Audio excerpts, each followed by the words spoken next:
చిన్నారిపై అత్యాచార ఘటనపై మంత్రులు సీతక్క శ్రీధర్ బాబు సీరియస్ అయ్యారు. సుల్తానాబాద్ మండలం కాట్నపల్లిలో రైస్ మిల్లో ఘటన స్థలాన్ని మంత్రి దుద్దిల శ్రీధర్ బాబు, పెద్దపల్లి ఎంపీ వంశీకృష్ణ, ఎమ్మెల్యే విజయ రమణారావుతో కలిసి ఆదివారం పరిశీలించారు. 6 ఏళ్ల చిన్నారిపై అత్యాచారం చేయడంతో పాటు హత్య చేయడం అతి కిరాతకమన్నారు. ఫాస్ట్ ట్రాక్ కోర్టు ద్వారా నిందితుడికి కఠిన శిక్ష పడేలా చేస్తామన్నారు. ఇలాంటి సంఘటనలు పునరావృతం కాకుండా చర్యలు తీసుకుంటామన్నారు. బాధిత కుటుంబానికి ప్రభుత్వం అండగా ఉంటుందన్నారు.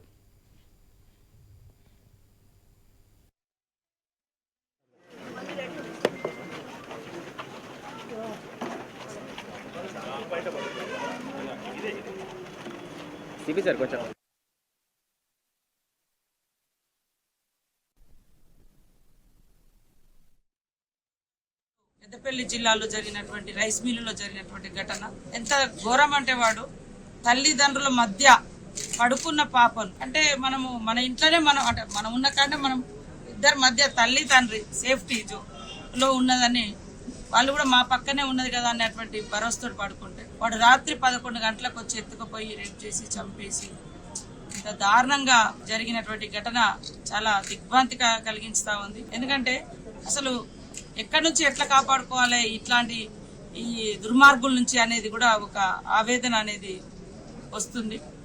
ఏది ఏమైనా ముఖ్యమంత్రి గారు కూడా వెంటనే స్పందించి పోలీసు అధికారులను కూడా ఆదేశించి సంబంధిత ఘటన పట్ల అదే విధంగా దిగ్భ్రాంతిని వ్యక్తం చేసి ఇక్కడ కొత్త చర్యలు తీసుకోవడం జరిగింది. అదే విధంగా నిందితుని కూడా అరెస్ట్ చేయడం జరిగింది. కానీ ఇక ముందు కూడా ఇట్లాంటి ప్రదేశాలలో అదే విధంగా రాత్రిపూట నిరంతరం పోలీస్ పర్యవేక్షణ కూడా ఉండాలి. పోలీసు యంత్రాంగం ఎప్పటికప్పుడు చర్యలు చేపడుతున్నప్పటికీ మొన్న జరిగిన సంఘటన మృతురాలు ఆసిఫాబాద్ జిల్లా, మరి ఇక్కడున్న ప్రస్తుతం మమతా రైస్ మిల్లో కాట్నపల్లి గ్రామంలో వారి తల్లిదండ్రులు పనిచేస్తున్న తరుణంలో వారి ఇక్కడికి రావటం, ఈ దుస్సంఘటన జరగటం, మేము మా సహచర గౌరవ మంత్రివర్గ సోదరిమణి సీతక్క గారు అదేవిధంగా జరిగిన సంఘటన దగ్గరికి వెళ్లి దాని తదుపరి ఆ మృతురాలు కుటుంబ సభ్యులను కూడా పరామర్శించడం జరిగింది.